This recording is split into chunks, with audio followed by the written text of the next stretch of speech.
Olá a todos, sejam bem-vindos a mais uma aula de Química 1 do cursinho da UEL com o professor Diego Araújo. O nosso assunto de hoje será a unidade número 6, conteúdo de ligações químicas. E na aula de hoje, página 338, a gente vai conhecer os tipos de ligações químicas, entender por que ocorrem as ligações químicas e também trabalhar melhor dois tipos de ligação, que são a ligação iônica e a ligação metálica. Vamos seguindo então? Para a gente trabalhar ligações químicas, a gente tem que resgatar alguns conhecimentos abordados nas aulas anteriores, conteúdo de tabela periódica e distribuição eletrônica. Já que a gente está falando de tabela periódica, coloquei aqui para vocês o modelo que a gente já conhece das aulas anteriores, mostrando a tabela periódica sendo separada ali pelos grandes grupos, os grandes tipos de elementos. Temos os grandes grupos de metais, os não metais, os gases nobres e um elemento que não se enquadra em nenhum desses grupos, que é o hidrogênio, certo? E a gente falou já na aula anterior, nas aulas anteriores, que os gases nobres são elementos especiais que possuem uma estabilidade, eles são estáveis, eles não tendem a ganhar nem perder elétrons. Certo? Os gases nobres são encontrados na família 8A ou grupo 18 e a característica, que eles são encontrados livres na natureza, não se misturam, certo?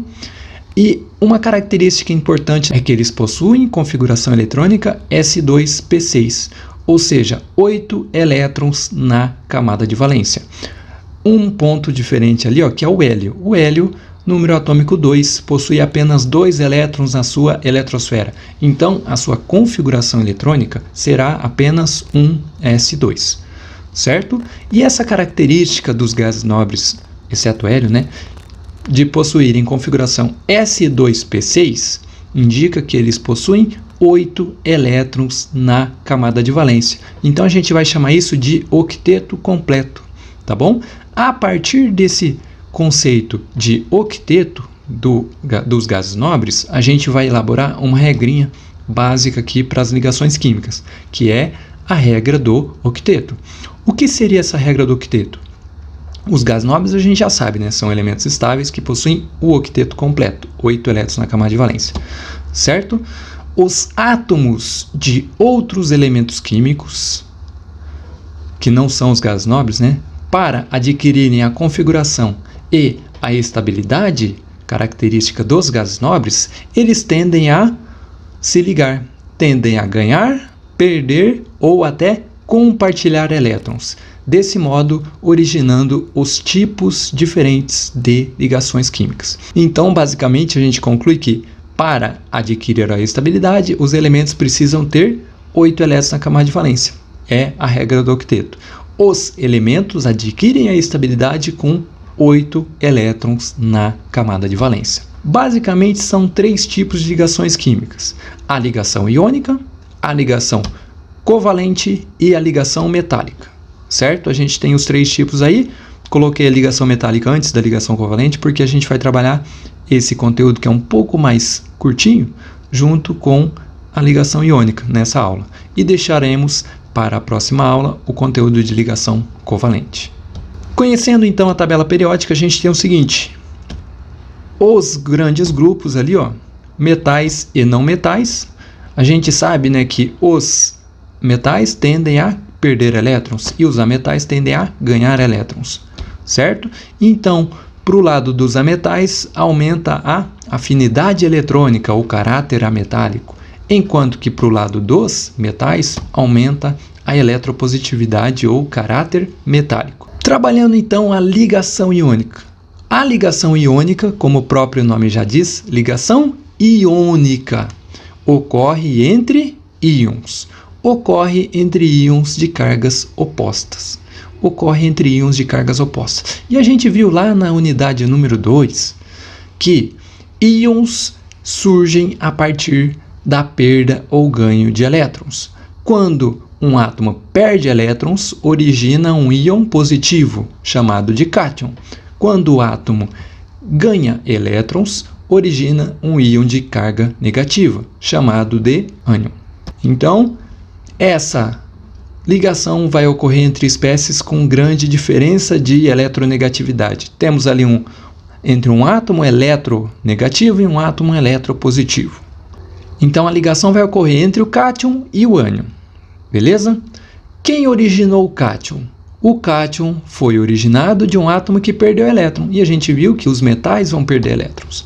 O cátion se originou de um metal. Enquanto que o ânion se originou de um átomo que ganhou elétrons. Então o ânion vai se originar de um não metal, de um ametal, ou do hidrogênio, quando o hidrogênio ganha elétrons, originando um ânion, certo? A partir da união do cátion e do ânion, formaremos a ligação iônica e, consequentemente, o composto iônico. Então, a ligação iônica ocorre entre íons de cargas opostas, um átomo originando o cátion e um átomo ganhando elétrons originando o ânion. E assim, a gente tem a formação da ligação iônica. Beleza? Para a gente entender a ligação iônica, eu vou pegar um exemplo aqui, ó. Sódio, número atômico 11. E o cloro, número atômico 17. A configuração a gente já conhece do sódio, ó. 11, número atômico, terá 11 elétrons. 1s2, 2s2, 2p6, 3s1. Beleza? Configuração do cloro. 1s2, 2s2, 2p6, 3s2, 3p5. 17 elétrons. Beleza até aqui? Agora vamos entender cada um desses átomos aí, ó. O sódio possui camada 1, camada 2, camada 3. Camada de valência, camada 3, e a gente percebe que ele possui um elétron na camada de valência. O cloro já tem ali, ó, camada 1, camada 2, camada 3.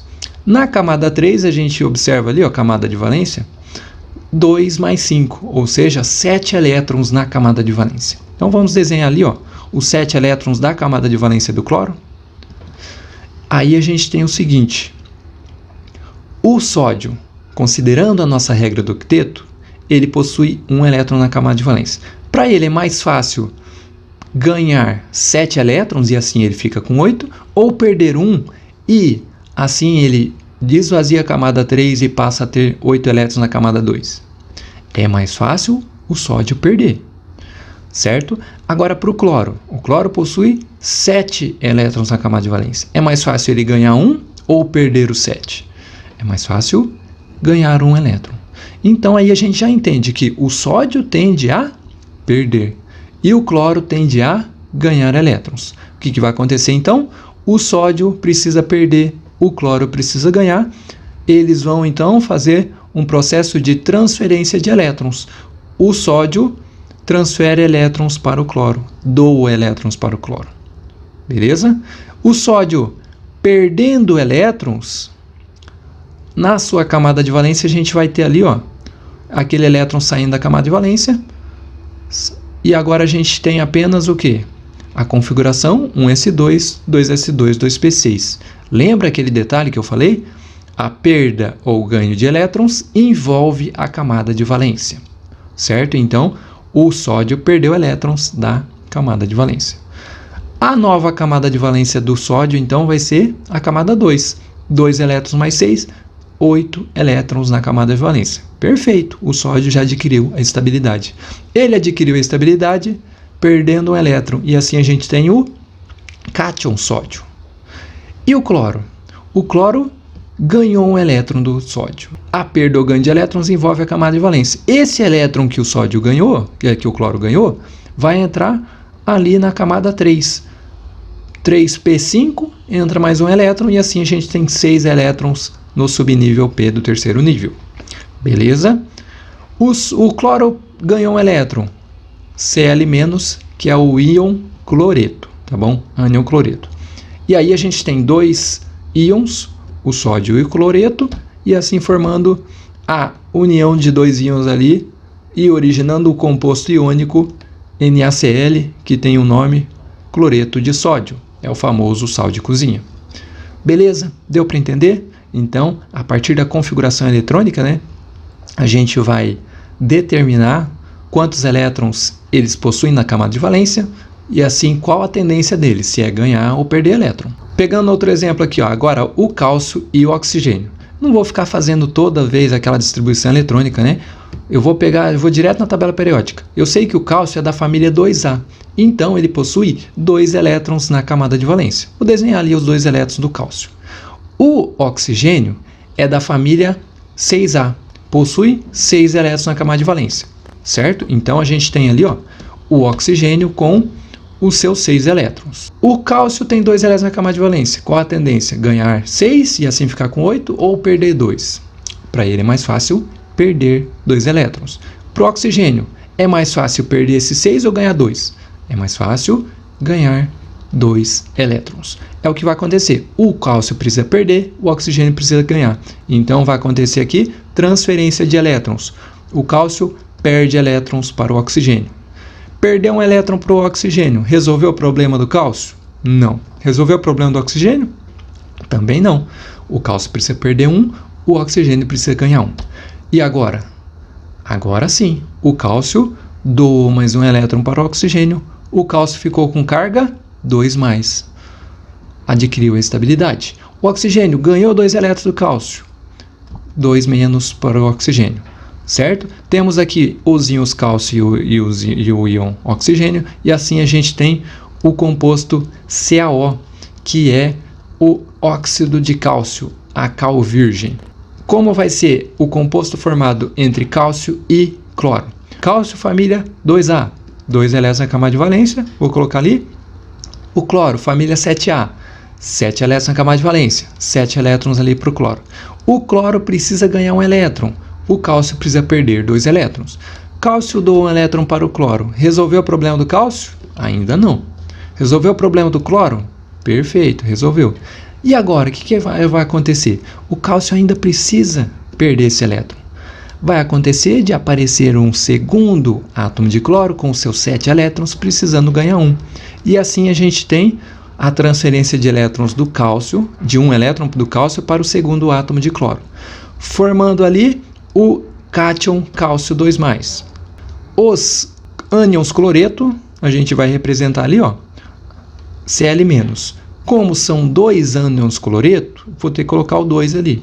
Então, a proporção é de 1 cátion cálcio para 2 ânions cloreto. Proporção de 1 para 2, certo? Qual é a fórmula desse composto? CaCl2, certo? O composto a gente vai chamar de cloreto de cálcio, tá bom? Não fiquem tão preocupados com a nomenclatura.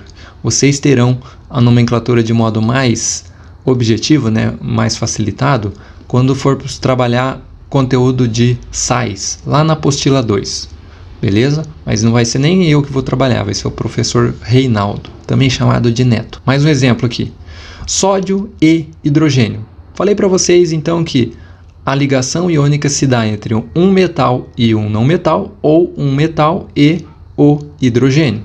Vamos ver como que ocorre no caso do hidrogênio ali. Sódio, família 1A, 1 elétron na camada de valência, vou representar ali. O hidrogênio, a gente acaba colocando ele na família 1A, mas a gente sabe que ele possui apenas um elétron na sua eletrosfera. Tem um elétron. Agora, o hidrogênio, possuindo um elétron apenas, ele não precisa ganhar 7 para ficar com 8. Apenas basta ele ganhar um elétron e assim adquirir a configuração do hélio, tá bom? Apenas 2 elétrons na eletrosfera. Como o hidrogênio precisa ganhar um elétron e o sódio precisa perder um elétron, eles vão fazer um processo de transferência de elétrons ali. O sódio transfere elétrons para o hidrogênio e assim temos o íon sódio, Na+. O hidrogênio ganhou um elétron e assim a gente tem o íon hidreto, H-. União do cátion com ânion, Na+H-, e assim a gente tem o composto NaH. A gente vai chamar de hidreto de sódio. Rapidamente vou falar dessas características da ligação iônica. A característica fundamental: ocorre transferência definitiva de elétrons. Um átomo doa elétrons para o outro. E assim origina o cátion. O átomo que recebeu elétrons originou o ânion. certo? Então, ocorre transferência definitiva de elétrons entre as espécies com a formação de íons de cargas opostas. E assim, a partir do momento que há essa formação de íons de cargas opostas, teremos uma atração entre os íons, uma força de atração elétrica, eletrostática, entre esses íons de cargas opostas. Agora imagina, se toda vez a gente for desenhar aqueles elétronzinhos ali, um átomo doando elétrons para o outro, às vezes no vestibular vai ser a gente vai perder muito tempo, né? Então, existe uma regrinha prática para a gente fazer a formulação correta dos compostos iônicos, que eu vou ensinar para vocês aqui. Primeiramente, vamos estabelecer alguns pontos importantes. Os elementos da família 1A têm um elétron na camada de valência. A tendência é perder esse elétron e ficar com carga 1+. Mesmo raciocínio. 2A, 2 elétrons na camada de valência, perde esses 2 elétrons, carga 2+. 3A, 3 elétrons na camada de valência, perde esses 3 elétrons, terá carga 3+. Certo? Família 4A a gente não vai entrar muito aqui. Família 5A, 5 elétrons na camada de valência. Aí já é mais fácil ganhar elétrons. Ganha 3, fica com 8 e assim carga 3-. Família 6A, tem 6 elétrons, precisa ganhar 2. Ganhando 2 vai ficar com carga 2-. Família 7A, tem 7 elétrons, precisa ganhar 1. Ganha 1, fica com carga 1-. Beleza?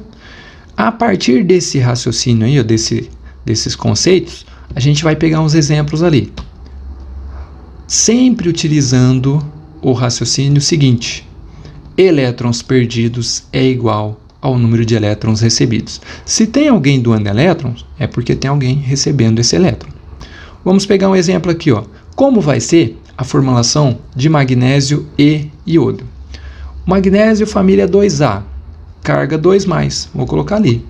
O iodo, família 7A, terá carga então 1-, iodeto, certo? O que a gente vai fazer com essas cargas? Vou fazer o seguinte: esse 2 do magnésio eu vou utilizar e colocar ali embaixo do iodo, tá bom? Vou pegar o 2 do magnésio e vou colocar ali embaixo do iodo. Vou fazer a mesma coisa com o iodo. Pego o 1 do iodo e jogo ali embaixo do magnésio. Então a gente tem, na verdade, a proporção será 1 magnésio para 2 iodetos, tá bom? Olha aqui a formulação, Mg2, certo? Então a gente tem que pegar apenas o número ali e fazer essa troca, tá bom? O pessoal fala o famoso troca-troca. Vamos pegar outro exemplo aqui, ó. Alumínio e oxigênio. Alumínio, família 3A, carga 3+. Oxigênio, família 6A, carga 2-. Vamos fazer aquele troca-troca, jogando ali, ó, 3 do alumínio vai jogar ali embaixo do oxigênio. O 2 do oxigênio vai jogar embaixo do alumínio. Qual é a fórmula? Al2O3.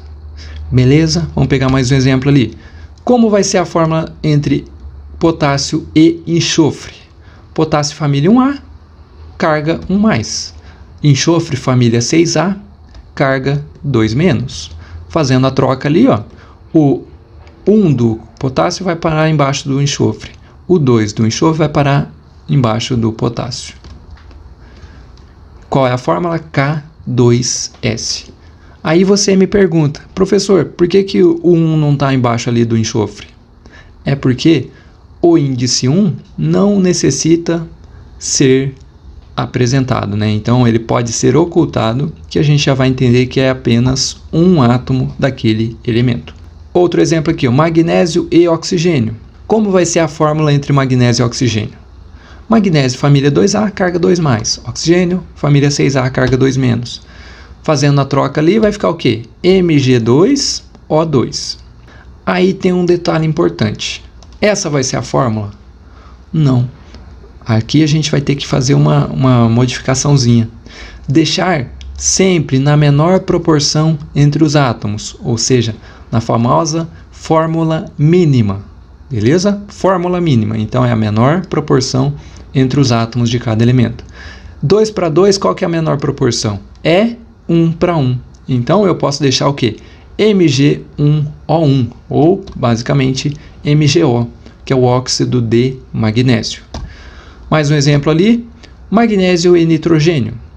Magnésio, família 2A, carga 2+. O nitrogênio, família 5A, carga 3-. Fazendo a troca ali, ó, o 2 do magnésio vai embaixo vai pro nitrogênio. O 3 do nitrogênio vai pro magnésio. Vai ficar então Mg3N2. Por último exemplo aqui, ó, a gente vai pegar sódio e nitrogênio. Sódio 1+, nitrogênio 3-. Fazendo a troca ali, 1 do sódio vai parar embaixo do nitrogênio, o 3 do nitrogênio vai parar embaixo do sódio. Qual é a fórmula? Na3N, que é o nitreto de sódio. Para finalizar esse conteúdo de ligação iônica, vou falar das propriedades dos compostos iônicos. Essas propriedades merecem ser relatadas porque a gente vai ver muitos exercícios diferenciando um composto iônico de um composto covalente ou de um composto metálico a partir das propriedades desses compostos, tá bom? Propriedades físicas, propriedades químicas. Primeira propriedade importante aqui, ó.